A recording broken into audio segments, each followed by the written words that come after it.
Hey, watch it! Fast.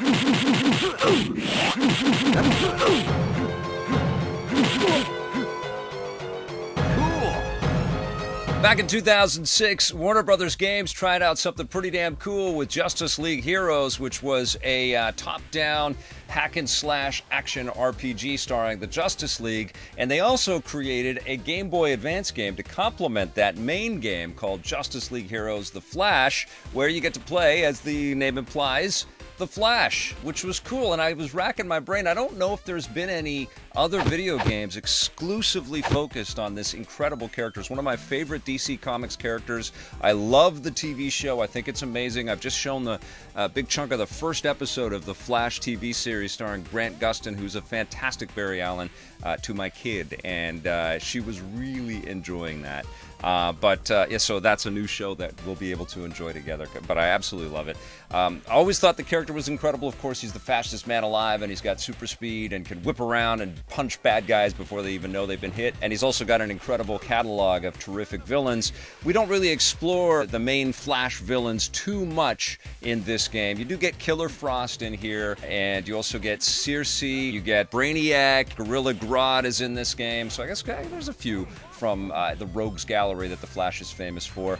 It's less of a straight side-scrolling superhero game, and it's a little bit more of an isometric viewpoint on the Flash running around and whipping around, which is kind of cool, but it also brings with it a tremendous amount of problems in just navigating through the different cities and the different levels that Way Forward, the developer, crafted for this game. It all looks great. There's some great animations, and there's a nice diversity in the enemy types, and we travel to some pretty famous DC locales like Gotham City and Metropolis and Themyscira. I think I'm pronouncing that correctly. We're in Keystone City, and each of these different areas is broken up with a couple of levels of beating up on bad guys, and then you get into a boss fight, and you have to learn some new skills and some new mechanics along the way, and stuff is unlocked. You also get appearances by other members of the Justice League, which is actually one of the standout features of this cartridge. You tap that L shoulder button, and Wonder Woman will fly in, and she'll knock out people with her lasso or just fly all over the place and punch everybody. Superman will come in with freeze breath or his heat vision. You've got Green Arrow coming in with a couple of different variations of his arrow attacks. Martian Manhunter's in there, and Black Canary comes in. I love her scream that knocks everybody on their butts. You also have Flash abilities like being able to tap on the A button and whip to a bad guy and start punching him really fast, and then press the A button and whip to another bad guy. That was a fun way to kind of get into the combos. Also, you've got the ability to basically slow down time and go into flash speed and flash vision and run around bad guys and take them out that way. And you also have a couple of other attacks where you can circle around a bad guy, punching him and kicking him almost like in a cyclone, or you can ground attack super quick and it will knock over bad guys as well. And you're fighting robots, and you're fighting giant gorillas, and you're fighting kind of mercenaries with blades on their hands and big scorpion-type creatures. You're fighting more mythological creations in Themyscira, which is kind of cool. And, of course, flying alien brains in Metropolis with Brainiac as your ultimate enemy that you got to take down. There's also a couple of bonus things in here as well. You actually race against Zoom, and Zoom's one of the big bosses as well, and that's fantastic, although it's clunky.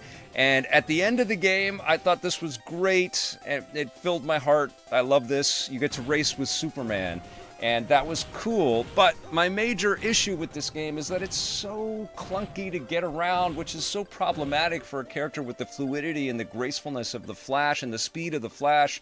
But, you know, with this isometric viewpoint that Way Forward chose and Warner Brothers approved, there's lots of invisible barriers where you just don't know if you can keep walking in that direction or not. There's lots of obstructions that sort of get in the way from you easily and gracefully moving through the space, and you're constantly getting hung up. And that's true when you're racing with Zoom or Superman, and that's absolutely true even just when you're trying to get around and beat up all the bad guys and progress out of the stage and get to the end of the level. And I found myself absolutely getting frustrated, but also getting bored of the tedium of the clunkiness of the game, and I would just avoid the bad guys and get to the end of the level, and the level complete thing would come up. I actually tweeted this out. I just wish that Way Forward could go back and use all of these assets and just clean it up, because it should be an awesome game to experience. But because you can't travel as elegantly as you want to around the stages that they've crafted, it just feels kind of broken. It feels like it's half done, you know?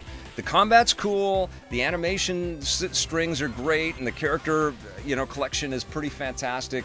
All the heroes and all the villains and bosses. It's like there's a lot of great work in this game. It's just clunky to play. The game kind of fights you all the way along. Like a perfect example is those races, which should be pure candy to play, and it should just feel so fun. But your mobility is hampered by just not being able to accurately gauge where your character should be on the screen, sliding up on these isometric things. So you're constantly running into stuff and tripping and stumbling, and it's just way too clumsy to be a great Flash experience.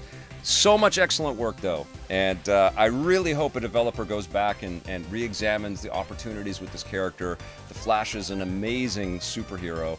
He deserves a better game. I definitely enjoyed playing this again. I beat the game, and now I'm going to pack it away. I'm not getting rid of it, but I don't think I'll ever play Justice League Heroes The Flash again.